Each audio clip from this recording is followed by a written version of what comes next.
582 میں صلاح الدین ایوبی رحمۃ اللہ علیہ نے ہر طرف جہاد میں بھرتی کا اعلان فرما دیا۔ پوری دنیا سے ہزاروں کی تعداد میں لوگوں نے صلاح الدین ایوبی کی فوج میں شمولیت اختیار کی۔ پھر آپ اپنی فوج کو لے کر تربیہ کی طرف روانہ ہوئے اور اسے فتح کر لیا۔ یہ صورتحال دیکھ کر صلیبیوں نے بھی لڑائی کی تیاریاں شروع کر دیں اور دور دراز علاقوں سے صلیبی ان کے لشکر میں شامل ہونے لگے۔ سلطان صلاح الدین ایوبی رحمۃ اللہ علیہ کا لشکر صلیبیوں کے مقابلے میں بہت چھوٹا تھا۔ صلاح الدین کی فوج کی تعداد 30,000 کے قریب تھی، جبکہ صلیبیوں کی فوج کی تعداد 90,000 سے زیادہ تھی۔ کئی دن تک لشکر آمنے سامنے رہے، آخر کار حطین لڑائی کا مرکز بنا۔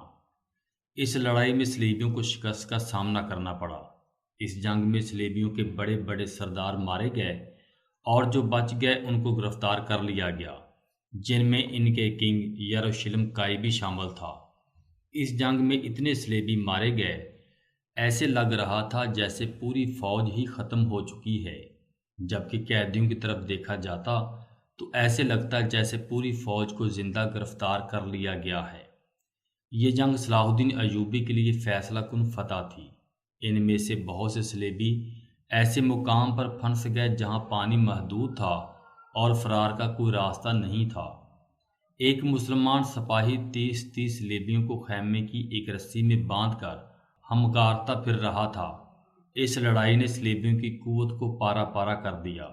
سلطان صلاح الدین ایوبی کی فوج نے صلیبیوں کو باری جانی اور مالی نقصان پہنچایا۔ حطین میں ہونے والے نقصان نے صلیبی فوج کو معذور کر دیا۔ بہت سے صلیبی ریاستیں قیادت کے بغیر رہ گئیں۔ ان کی بڑی مقدس صلیب مسلمانوں کے ہاتھ لگ گئی اور ان کا مشہور جنگجو بادشاہ اریجی نالڈ، جس نے ایک بار مسلمانوں کے قافلے کو گرفتار کر لیا تھا اور جب اس قافلے کو قتل کرنے لگا تو اس نے کہا، اب تم محمد کو اپنی مدد کے لیے کیوں نہیں بلاتے؟ سلطان صلاح الدین ایوبی رحمۃ اللہ علیہ نے اسے قتل کر دیا۔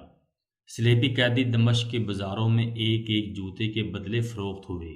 سلطان صلاح الدین ایوبی رحمۃ اللہ علیہ نے اپنی یلغار کو جاری رکھا اور آپ کے بھائی کے لشکر نے ناصریہ، بیروت، اسکلان اور مختلف علاقوں کو فتح کر لیا تھا۔ اس کے بعد سلطان اپنی اصل منزل بیت المقدس کی طرف روانہ ہوا۔ کم فوج ہونے کے باوجود بھی سلطان صلاح الدین ایوبی نے صلیبیوں کا سامنا کیا، جس کی قیادت یروشلم کے بادشاہ گائی آف سلوسیگان کر رہے تھے۔ یہ جنگ صلاح الدین ایوبی کے لیے فیصلہ کن فتح تھی۔ اس جنگ میں بہت سے صلیبی ہلاک ہوئے، بہت سے صلیبیوں کو پکڑ لیا گیا۔ ان میں سے بہت سے ایسے مقام پر پھنس گئے جہاں پانی محدود تھا اور فرار کا کوئی راستہ نہ تھا۔ سلطان صلاح الدین ایوبی نے شہر کے محافظوں کو ایک معاہدے کی پیشکش کی کہ وہ ان کی جانیں بخش دے گا اگر وہ ہتھیار ڈال دیتے ہیں تو انہیں پرامن طور پر شہر سے جانے کی اجازت دی جائے گی۔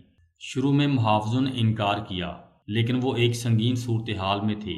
فاقہ کشی، بیماری اور مغلوب مسلم قوتوں کا سامنا کرتے ہوئے بالآخر مذاکرات پر آمادہ ہو گئے۔ اکتوبر 1987 کو 12 دن کے محاصرے کے بعد یروشلم کے دروازے کھل گئے اور شہر نے صلاح الدین ایوبی کے سامنے ہتھیار ڈال دیے۔ صلاح الدین ایوبی نے اپنا وعدہ پورا کیا اور یروشلم کے عیسائی باشندوں کو توان ادا کر کے شہر چھوڑنے کی اجازت دے دی، لیکن جو لوگ فدیہ ادا نہیں کر سکتے تھے انہیں بغیر کسی نقصان کے آزاد کر دیا گیا۔ سلطان صلاح الدین ایوبی کی یروشلم کی فتح صلیبی جنگوں میں اہم موڑ تھا۔ یہ مسلم دنیا کے لیے فتح تھی اور اس نے مقدس شہر پر تقریباً 90 سال کی صلیبی حکمرانی کا خاتمہ کر دیا۔ یہ شہر ایک لمبے عرصے تک مسلمانوں کے کنٹرول میں رہا، حالانکہ صلیبیوں نے اسے دوبارہ حاصل کرنے کی بہت کوشش کی لیکن ناکام رہے۔ سلطان صلاح الدین ایوبی کی فتح کو مسلم دنیا میں ایک بہت بڑی فتح کے طور پر دیکھا گیا، کیونکہ اس نے مختلف دڑوں کو ایک جھنڈے کے نیچے اکٹھا کرنے کی صلاحیت کا مظاہرہ کیا۔ تاہم یروشلم پر قبضے نے تیسری صلیبی جنگ کو بھی بھڑکا دیا، جس کی قیادت یورپی بادشاہوں جیسے انگلینڈ کے Richard the lionheart, France کے فلپ دوم اور رومی سلطنت کے فریڈرک اول نے کی۔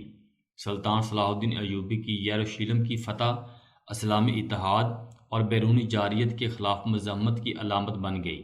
صلاح الدین ایوبی کا خاندان 1193 میں اس کی موت کے بعد کئی دہائیوں تک یروشلم اور اس کے آس پاس کے علاقوں پر حکومت کرتا رہا۔